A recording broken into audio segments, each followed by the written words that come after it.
They stole my parking, not the car, the space, my space, and the HOA handed it over. Monday morning, 4 unknown cars sat brazenly in my business lot.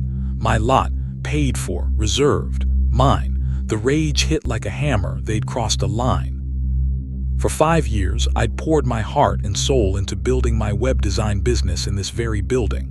5 years of early mornings, late nights, and finally feeling like we had a stable footing. And in all that time, I'd never, ever seen strange cars just parked in our designated spots. "What in the world?" I muttered, my voice tight. I circled the small lot twice, hoping maybe it was a mistake. Maybe someone was just dropping something off. But no, the cars sat there, silent and unapologetic. Defeated, I gave up and found a spot way down the street, resigned to feeding a parking meter all day long. Not exactly the productive start to the week I'd envisioned.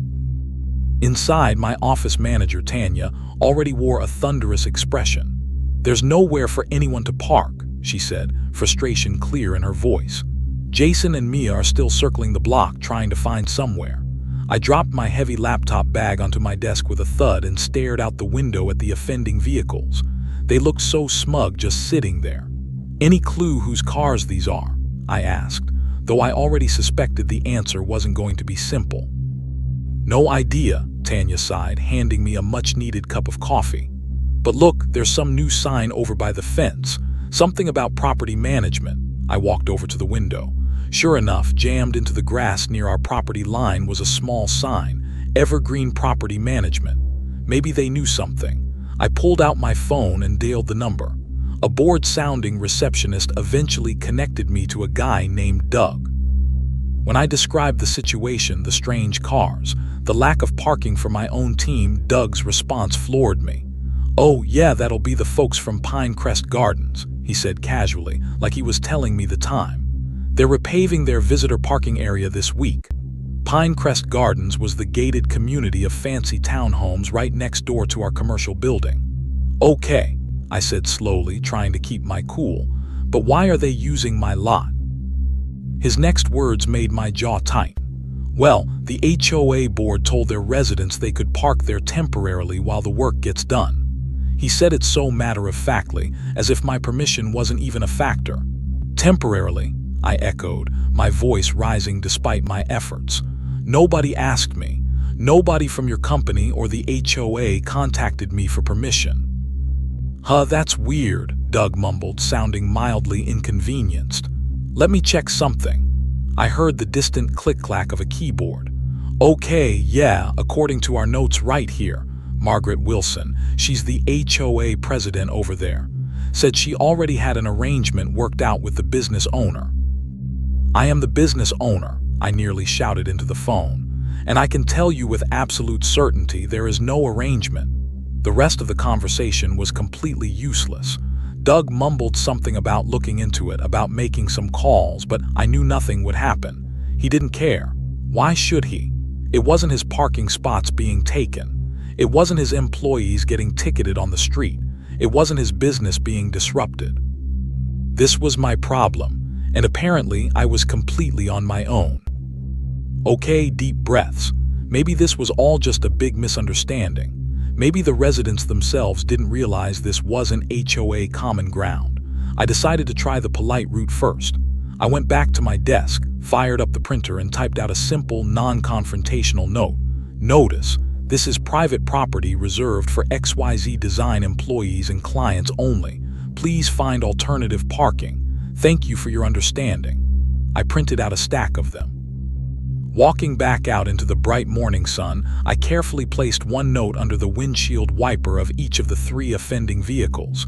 It felt reasonable, civilized even. Surely they'd see the sign, realize their mistake, and move. Problem solved, right? Wrong. By lunchtime, the situation had only gotten worse. My team was fuming. Not only were the original 3 cars still there, mocking my polite little notes, but my employees who'd been forced to park on the street had returned to find bright orange parking tickets slapped on their windshields. The meters had run out while they were busy working. I promised to reimburse everyone, of course, But that was nearly $200 down the drain for just one day, thanks to someone else's entitlement. Maybe we should just call a tow truck, Jason, one of my lead designers, suggested darkly, biting into his sandwich with unnecessary force. Let's give the notes one more day, I sighed, though my patience was already wearing thinner than cheap paper. Let's try the nice approach first. But deep down, a knot of frustration was tightening in my gut. This felt deliberate. The next morning proved my gut feeling right. It wasn't worse. It was an invasion. Not 3 cars, but 7. 7 vehicles, each sporting a Pinecrest Gardens resident parking permit sticker, filled our small lot almost to capacity. My carefully crafted notes from yesterday. They were crumpled up and tossed carelessly on the pavement nearby. One car even had a new, handwritten note tucked under its wiper in response to mine. Scrawled in angry-looking capitals, it read, "The HOA said this is okay." Okay, the nice approach was officially dead. It was time to find this Margaret Wilson, the HOA president who seemed to think my private property was her personal overflow lot. Pinecrest Gardens was easy enough to find. It was the fortress-like gated community right next door, sharing a fence line with our building. I drove over, parked legally on the public street, and walked up to the imposing entrance gate. The security guard, a stern-looking man in a crisp uniform, peered at me suspiciously through the bars. He wasn't letting me in without an appointment or a resident's permission, no way. After I explained the parking situation for the 3rd time, emphasizing that their residents were blocking my business, he reluctantly buzzed someone on the intercom and then scribbled down a phone number on a scrap of paper. "Margaret Wilson's direct line," he grunted. "Good luck." I called immediately. A smooth, slightly condescending female voice answered. "Margaret Wilson speaking." I explained who I was and why I was calling, politely but firmly. "Oh, that," she sighed, sounding bored already. "Look, I'll be in meetings literally all day. Can this possibly wait?" "No," I replied, gripping the phone tighter. "No, it cannot wait. Your residents are currently occupying private parking spaces that my business requires to function. We had clients cancel appointments yesterday because they couldn't find anywhere to park near our building." There was another dramatic sigh on the other end. "Fine," she conceded irritably. "I suppose I can squeeze you in for 10 minutes. Be at the community clubhouse at 3:30 sharp. 10 minutes. She was giving me 10 minutes to discuss her residents illegally commandeering my property. The nerve of this woman was already unbelievable. I spent the rest of the day stewing, but also preparing. I wasn't going into this meeting empty-handed. I dug out the original deed to our building and the property survey maps. I spent an hour online researching local parking ordinances and private property rights. My employees, unable to reliably park, worked from home, costing us collaboration time and efficiency. The disruption was real, and it was costing me money and causing stress. By the time 3:25 p.m. rolled around, I felt like a soldier heading into battle, armed not with weapons, but with legal documents and a burning sense of indignation. I arrived at the Pinecrest Gardens Community Clubhouse exactly on time. It was just as fancy inside as it looked from the outside: plush carpets, expensive-looking art, and an air of quiet privilege. Margaret Wilson emerged from an office, looking exactly how I'd pictured her. Mid-50s, perfectly coiffed blonde highlights that probably cost more than my monthly grocery bill, a designer outfit that screamed money, and a tight, polite smile that didn't come anywhere near her cold eyes. She gestured vaguely towards a chair across from her large, imposing desk, but didn't offer to shake my hand. "So," she began, her voice dripping with forced sweetness, "I understand there's been some sort of confusion about the parking situation." "There's no confusion, Ms. Wilson," I replied, keeping my voice steady and meeting her gaze. "Your residents are parking in my company's private lot without any permission whatsoever." She tilted her head, adopting a look of patronizing concern. "Now, you need to try and understand our situation," she said smoothly. "We have 78 homes in this community. Our visitor parking area is being completely repaved. It's a major project. During this time, we simply have nowhere else for our visitors or residents with second cars to park. That sounds like a significant failure to plan on the HOA's part, I countered, refusing to be guilt-tripped. My business is suffering directly because of it.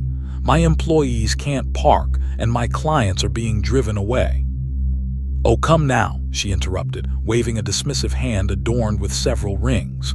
"Your little parking lot is half empty most days. We've been watching." My skin crawled at that admission. They'd been watching my property, calculating when they could get away with using it. "Surely," she continued, leaning forward slightly, "you can find it in your heart to accommodate us just temporarily. We are neighbors, after all." The way she said neighbors made it sound like an obligation, like I owed her something. "How long is temporarily?" I asked, my voice flat. 3 weeks, she replied without blinking. "The contractor estimates the entire repaving project will take about 3 weeks." I took a slow, deep breath, trying to control my temper. 3 weeks? That is completely unreasonable. I cannot have my employees and clients fighting for parking spaces, or having no spaces at all for 3 solid weeks. It will cripple my business. "Well," she said, her tone shifting slightly, becoming confidential, conspiratorial even. She leaned forward even further across the desk. "Here's the thing you might not know. The previous owner of your building, he allowed us to use the lot occasionally for overflow parking. We were under the impression we were simply continuing that long-standing arrangement." This was the first I'd ever heard of any such agreement. I'd bought the building 2 years ago, gone through all the inspections, title searches, and legal paperwork. Something like a shared parking easement would absolutely have come up during the sale process. It had to be a lie. "Show me the agreement," I challenged, calling her bluff. "If there's a written agreement allowing your residents access to my private property, I want to see it."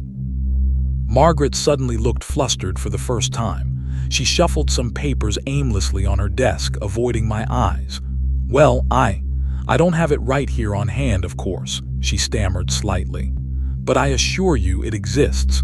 It's in the HOA record somewhere." My 10 minutes were nearly up. After another few minutes of fruitless back and forth, where she insisted the agreement was real but couldn't produce it, I felt trapped. I didn't want an all-out war with these wealthy, potentially influential neighbors. Reluctantly, feeling like I was compromising far too much, I made an offer. "Okay," I said slowly. "Here, what I can do. I will allow 5 and only 5 designated spaces to be used by Pinecrest residents. For 1 week. That's it. I'll mark the spots clearly with temporary signs. After 1 week, the arrangement ends." Margaret's fake smile returned, wider this time, like she'd just won a major victory. It set my teeth on edge. "Wonderful," she chirped, standing up abruptly to signal the end of our meeting. "That's very neighborly of you. I'll communicate this compromise to the residents immediately." As I walked out of the clubhouse, past the manicured flower beds, I glanced over towards the visitor parking area under construction. Huge sections were torn up, piles of gravel sat waiting. There was absolutely no way that job would be finished in just 1 week. A cold knot formed in my stomach. Something told me this wasn't a compromise. It was just the beginning of the fight, and Margaret Wilson had no intention of playing fair. Okay, let's continue the story. That night, I couldn't shake the uneasy feeling Margaret Wilson had left me with. Her smile felt predatory, her concession too easy. To protect myself, I drafted a formal letter right away, documenting our conversation and the specific terms. Pinecrest Gardens residents could use exactly 5 designated parking spots in my lot, clearly marked, for a period of 1 week only, starting the next day. I emphasized that this was a temporary, one-time courtesy and did not represent any ongoing agreement. I emailed it directly to Margaret and copied Doug at Evergreen Property Management, creating a clear paper trail. The response from Margaret came almost immediately. It was short and overly sweet. "Thanks so much for your cooperation during this challenging time for our community." No acknowledgement of the specific terms, no confirmation that she understood the limits. That brief, dismissive email did nothing to calm my nerves. Something deep in my gut screamed that this wasn't over, not by a long shot. My gut, unfortunately, was absolutely right. The very next morning confirmed my worst fears. I deliberately arrived extra early, coffee clutched in my hand like a lifeline, hopping, praying to see maybe just 5 cars parked neatly in the designated spots I hadn't even had a chance to mark yet. Instead, my heart sank as I counted. Not 5, not 7, 15. 15 cars, every single one bearing a Pinecrest Gardens permit sticker, were crammed into my lot. They'd taken every single available space, including my own reserved spot marked owner. It was a blatant, deliberate act of defiance. They hadn't just misunderstood, they'd completely ignored the agreement we'd made less than 24 hours earlier. My phone started buzzing almost immediately. Text messages flooded in from my employees. Lots completely full again. Nowhere to park circling. Should I just go home? Clients would start arriving for morning meetings in less than an hour. The frustration from the past 2 days boiled over into pure, unadulterated anger. I had tried to be reasonable. I had tried to be neighborly, even when I shouldn't have had to. And Margaret Wilson had thrown it back in my face, taking advantage of my goodwill without a second thought. Now I stood there, on the sidewalk beside my completely occupied parking lot, with a stark choice. Back down and let them walk all over me and my business for weeks, or fight back. And I knew, with chilling certainty, that fighting back was about to make things a whole lot messier. Packing the sidewalk like a caged animal, I dialed Margaret's number again, phone pressed hard against my ear. My employees started arriving, saw the full lot, gave me sympathetic or frustrated looks, and drove off again to hunt for street parking, knowing they'd likely be late and possibly ticketed. "Margaret," I said, skipping the pleasantries the second she answered. "We had an agreement. 5 spots, 1 week. There are 15 cars in my lot right now." "Oh dear," she replied, her voice unnervingly calm, almost placid. "I communicated exactly what we discussed. Perhaps some residents simply misunderstood the instructions." 15 cars isn't a misunderstanding, Margaret," I shot back, struggling to keep my voice from yelling. "It's a complete and total disregard for the agreement we made just yesterday." "Well, you've caught me at a bit of a bad time," she said, and I could hear faint voices murmuring in the background. "I'm actually hosting the annual garden committee meeting right here at the clubhouse. Very important stuff." The casual way she dismissed my urgent problem made my blood boil. "Can we possibly discuss this later this afternoon?" "No, Margaret, we cannot," I insisted, planting my feet firmly on the pavement. "This needs to be resolved now. I need those cars moved immediately. My business is being directly impacted."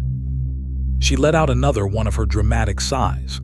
"You know," she said, her voice losing its faux sweetness, "you really are overreacting. It's just parking." "It is not just parking," I retorted, my voice finally rising. "It's my private property. It's my business. It's my livelihood that's suffering because you refuse to control your residents." There was a short pause, and then her tone shifted, becoming colder, sharper.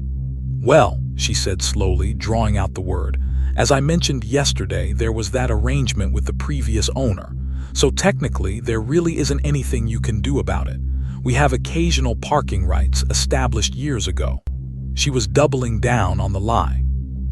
My face felt hot with fury. "Then show me the agreement, Margaret. Produce this document you keep talking about." "I'll have our secretary scan it over to you when she gets in tomorrow," Margaret replied dismissively, the lie coming easily to her lips. "In the meantime, please try to be neighborly." And with that, the line went dead. She hung up on me.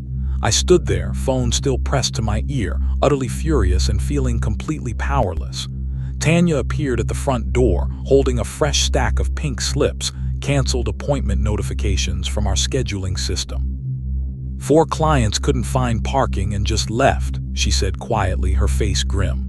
"Another 2 rescheduled for next week, but they weren't happy. That was it. Decision made. Call everyone," I told Tanya, my voice tight with anger. "We're working remotely today. There's no point trying to function like this." That evening, stewing in my empty office long after sunset, I knew I couldn't just take Margaret Wilson's word for anything, especially not some mythical parking agreement. I drove straight to the county records office before they closed. The clerk, a helpful older woman with kind eyes, patiently helped me navigate the databases, searching for any deeds, easements, covenants, or amendments related to my property address. We searched for anything mentioning Pinecrest Gardens, the HOA, or parking agreements. After nearly an hour of meticulous searching through digital archives and dusty old binders, we found absolutely nothing. Zero. Zilch. No mention of any parking agreement, shared access, or easement ever being granted to the neighboring HOA. It simply didn't exist on paper. The relief that washed over me was quickly followed by a fresh wave of anger. She had lied, bald-faced, repeatedly lied to me. My next step was tracking down the previous owner, a Mr. Sanderson, who I knew had retired to Florida. It took a few tries, but I finally got him on the phone. When I explained the situation, the cars, the HOA president, the claim of a long-standing agreement, Mr. Sanderson actually laughed out loud. "Oh, Margaret Wilson," he chuckled. "She tried that exact same stunt with me years ago, pulled the same lines about needing overflow parking for community events." My heart leaped. "What happened?" I asked eagerly. "I told her absolutely not," Mr. Sanderson said firmly. "The HOA even drafted a formal proposal asking for an easement. I refused point blank and sent them a certified letter stating my refusal. There was never any agreement, verbal or written. Don't let her bully you." "She claims there's a document," I told him, feeling a surge of confidence. "She's bluffing, son," he replied forcefully. 100% bluffing. I owned that building for 22 years, and I never signed anything giving that HOA access to my parking lot. Stand your ground. Armed with confirmation from the county and the previous owner, I felt a new sense of resolve. Diplomacy had failed. Politeness had been trampled on. Lies had been told. There was only one option left if I wanted my property back. The next morning, I started calling towing companies. It took 3 calls to find a company experienced and willing to handle a potentially contentious situation involving an HOA. Blue Sky Towing sounded professional and understood the legalities immediately. They explained clearly. I needed proper, legally compliant signage posted at all entrances for a minimum of 24 hours before any towing could legally begin. "Consider it done," I told the dispatcher. I ordered large, weatherproof signs immediately. "Private property. Unauthorized vehicles will be TOWED owner's expense. VIOLATORS will be PROSECUTED." Blue Sky Towing agreed to install them, along with their own company-specific signs detailing retrieval information as required by law, that very night. Once the sign installation was scheduled, I composed one final email. I sent it directly to Margaret Wilson and the entire HOA board listed on the Pinecrest Gardens website. Subject: Final Notice, Unauthorized Parking and Immediate Towing Enforcement. The email was brief and direct. "To whom it may concern, please be advised that I have verified with both county records and the previous property owner, Mr. Sanderson, that no parking agreement, easement, or permission of any kind exists, or has ever existed, granting Pinecrest Gardens HOA or its residents use of the private parking lot belonging to my company name, at my address. Any claims to the contrary are false. Proper legal signage is being installed this evening. Effective 24 hours from installation, approximately time on date. Any unauthorized vehicle parked on this private property will be towed immediately at the vehicle owner's sole risk and expense. Please inform your residents accordingly to avoid towing charges and inconvenience. Govern yourselves accordingly." I attached copies of the county record search results summary and Mr. Sanderson's contact information with his permission. Less than 20 minutes later, my phone rang, displaying Margaret Wilson's number. I took a deep breath and hit the record button on my phone app before answering. Her voice, when she spoke, was dripping with ice. "You are making a very, very serious mistake," she hissed, skipping any greeting. Am I? I asked calmly. I simply verified the facts, Margaret. There is no agreement. You misled your residents.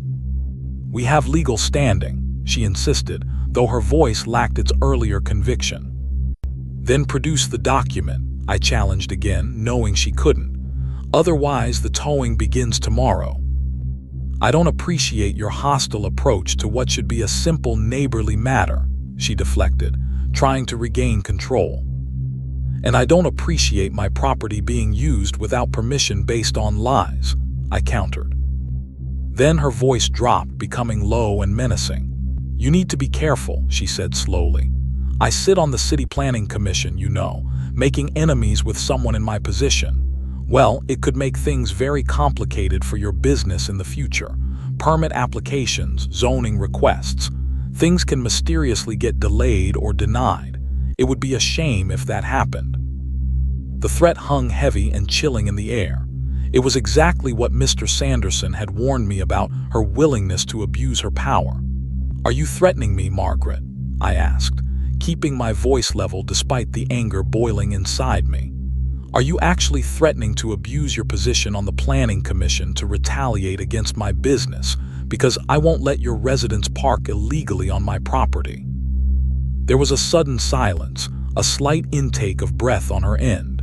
She realized she'd gone too far, especially now that I'd called her out directly. Don't be ridiculous, she backpedaled quickly, trying to sound offended. I was simply pointing out that in a community, neighbors should strive to help each other out.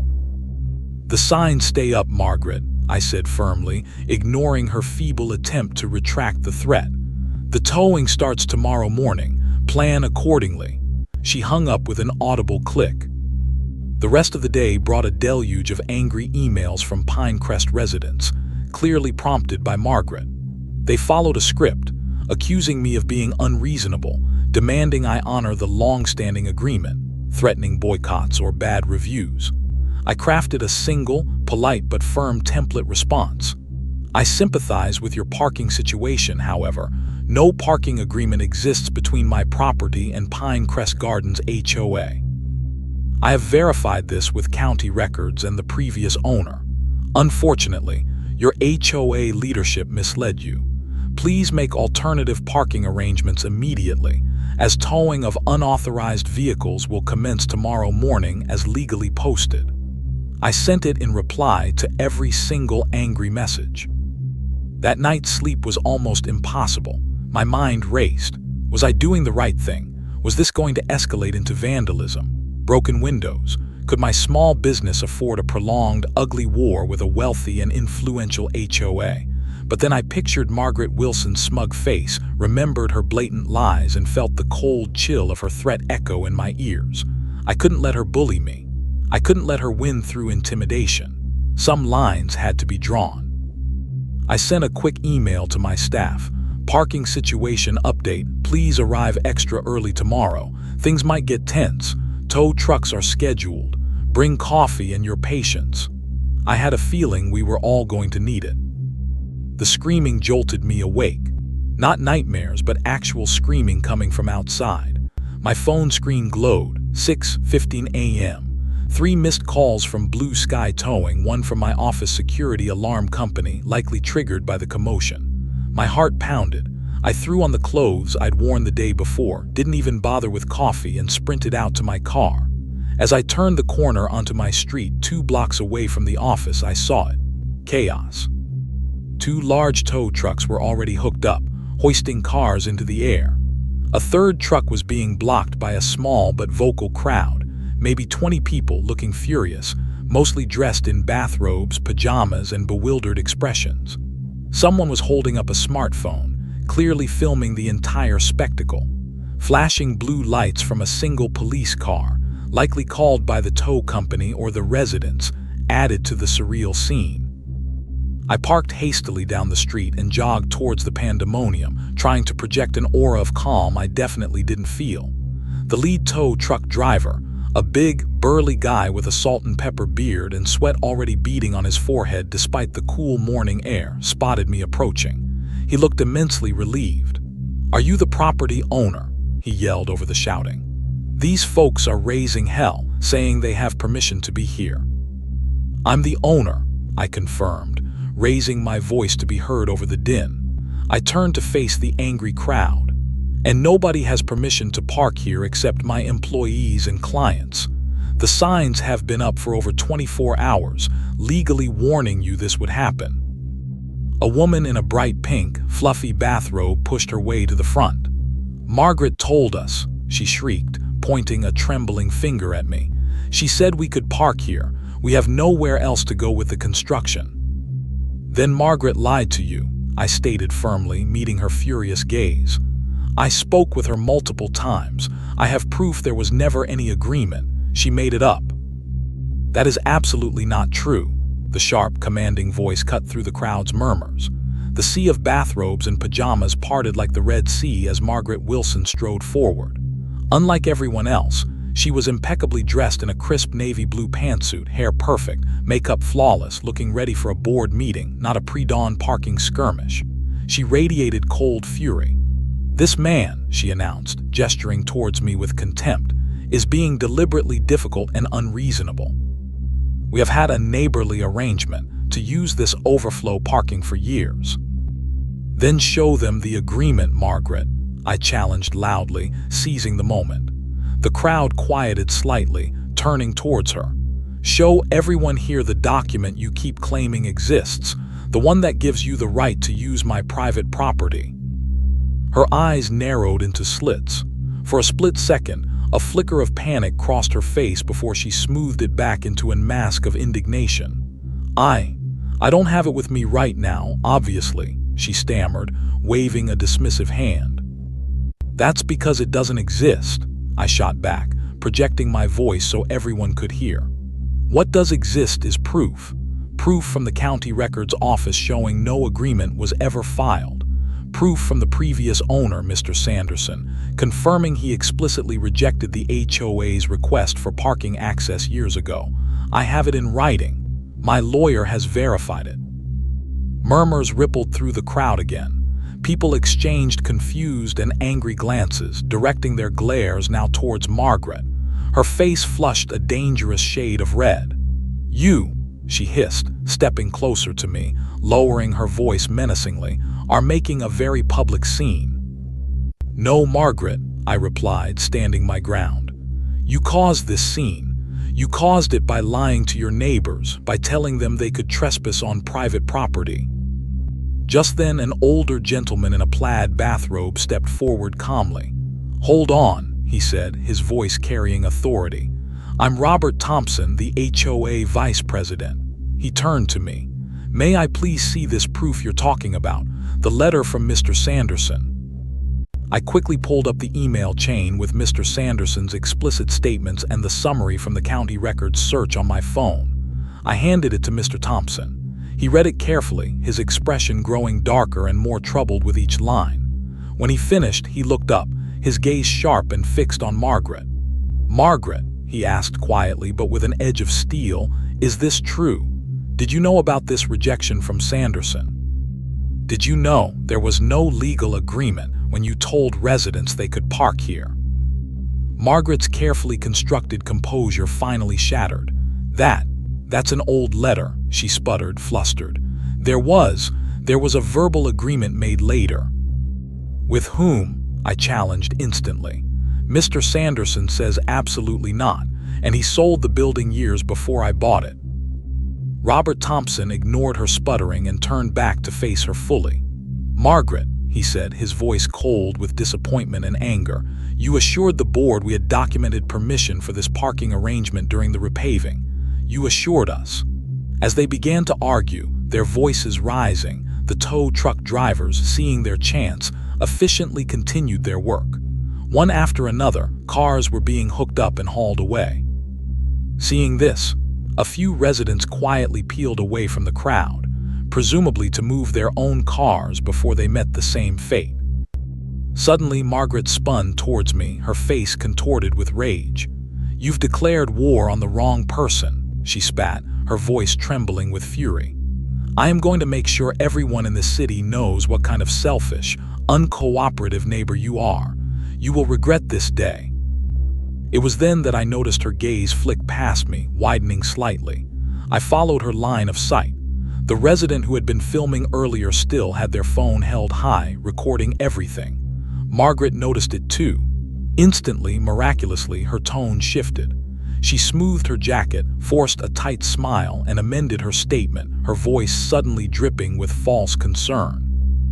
"What I mean to say is," she declared loudly for the camera's benefit, "we are all very disappointed in your complete lack of community spirit during this challenging time." But it was too late. Her mask had slipped. Everyone, including the person filming, had seen the venomous threat underneath. Her true colors had been irrevocably exposed. By noon, my parking lot was blissfully clear, occupied only by my own employees' cars.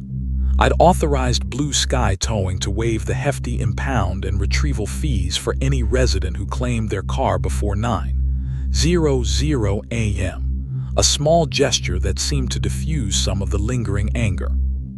My email inbox was still a war zone, a mix of furious messages, grudging acknowledgments, and surprisingly, a few apologetic notes from residents who now understood they'd been lied to by their own HOA president. The most surprising email, however, came late that afternoon from Robert Thompson, the HOA vice president. Subject: confidential meeting request. It read, "I would like to meet with you privately at your earliest convenience to discuss the parking situation and related matters. Frankly, there have been other significant issues regarding Margaret Wilson's leadership and decision-making that deeply concern several members of the board. Your experience may shed further light on a pattern of behavior. Please let me know when might work." We met the following afternoon at a neutral coffee shop halfway between my office and Pinecrest Gardens. Robert was direct and refreshingly candid. "First," he began, looking me straight in the eye, "I need to sincerely apologize on behalf of the Pinecrest Gardens HOA board. What Margaret did regarding your parking lot was completely unauthorized. She never brought the issue to the board for discussion or a vote. She acted entirely on her own." I just nodded, sipping my coffee, letting him continue. "This," Robert sighed, rubbing his temples, "unfortunately isn't the first time she's grossly overstepped her authority. Last year, she unilaterally hired her own brother's landscaping company for a huge contract, no bids, no board approval. 6 months ago, she apparently threatened the owner of the local grocery store when he declined to make a large donation to her pet charity project." "Then why is she still president?" I asked bluntly. Robert sighed again, looking weary.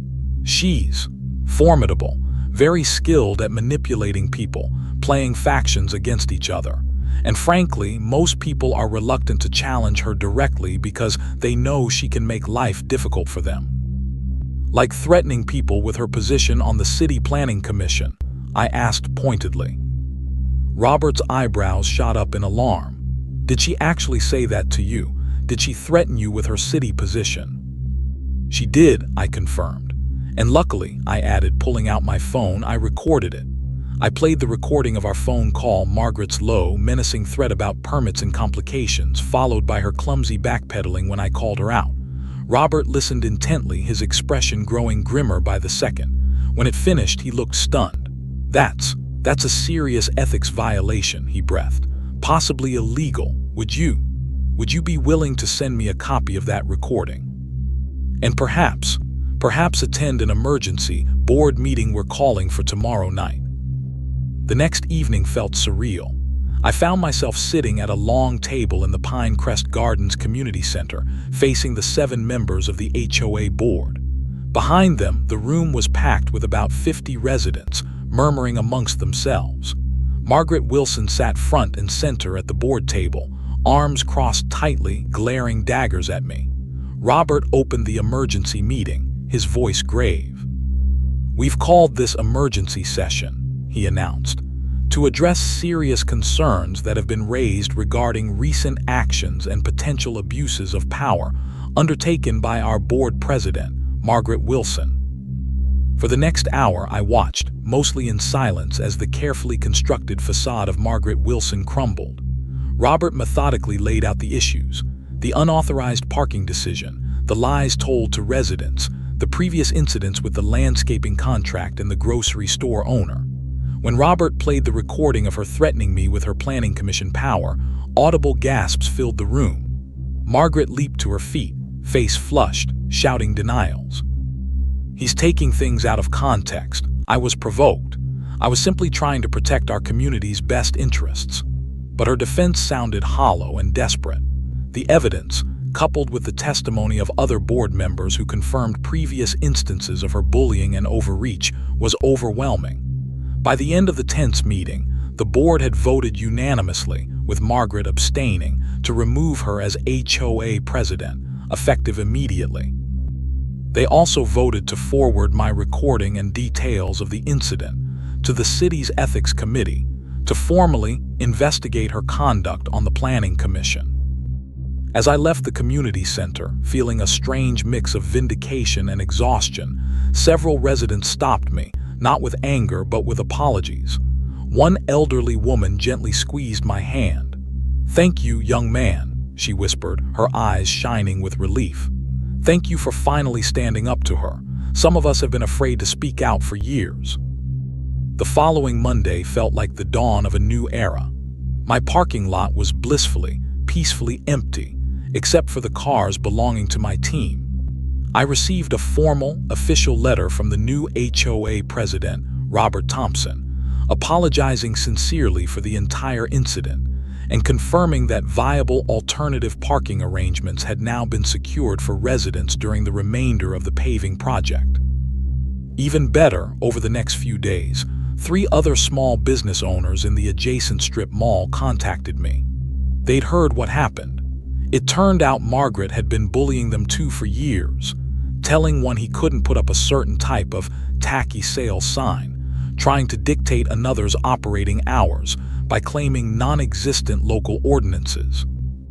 Inspired by my fight, we decided to form a small local business association, a way to support each other, share information, and present a unified front when dealing with the HOA or city bureaucracy in the future. 2 weeks later, a small article tucked away in the local newspaper mentioned that Margaret Wilson had quietly resigned from her position on the City Planning Commission for personal reasons amid an ongoing ethics investigation. Reading it, I didn't feel the triumphant satisfaction I might have expected. Mostly, I just felt a profound sense of relief that the whole ugly ordeal was finally over. Walking through my quiet, orderly parking lot later that afternoon, watching my employees leave for the day without any parking stress, I realized something important. Sometimes, standing your ground isn't just about protecting your own patch of asphalt or your own interests. Sometimes, pushing back against a bully, even when it's hard and scary, creates ripples. Sometimes, it helps others find the courage to stand up too. At the next official HOA meeting, I was surprised to receive an invitation as a guest of honor. Robert Thompson, in his new role as president, presented me with a peace offering, a formally drafted, properly documented agreement signed by the entire new board. It clearly defined the property boundaries between my business and Pinecrest Gardens and established a respectful protocol for communication regarding any future neighborhood concerns or needs. We sincerely hope this marks the beginning of a much better, truly neighborly relationship between our community and your business, Robert said, shaking my hand warmly as he handed me the framed document. I accepted it with a genuine smile. "I'd like that very much," I replied, and for the first time in weeks, I truly believed it was possible. And thankfully, that's where things landed, a much better place than where they started, with clear communication and mutual respect. Thanks so much for watching and sticking with this story all the way through. It's crazy how a simple parking dispute can escalate into lies, threats, and a whole community showdown, isn't it? It really drove home for me how important it is to stand your ground, verify the facts, document everything, and sometimes just refuse to be bullied, even when it feels risky. If you appreciated this story about fighting back against entitlement and seeing a community eventually come together for the better, please hit that like button. It really helps support the channel. And if you want to catch more stories about navigating tricky situations, dealing with difficult people, and finding resolutions, make sure to subscribe so you don't miss future videos. I'd love to hear from you in the comments. Have you ever been in a situation where you had to stand up to someone in charge, like an HOA or management, who was clearly in the wrong? What happened, and was it worth the fight in the end? Let's share our experiences. Thanks again for tuning in, take care, and I'll see you on the next one.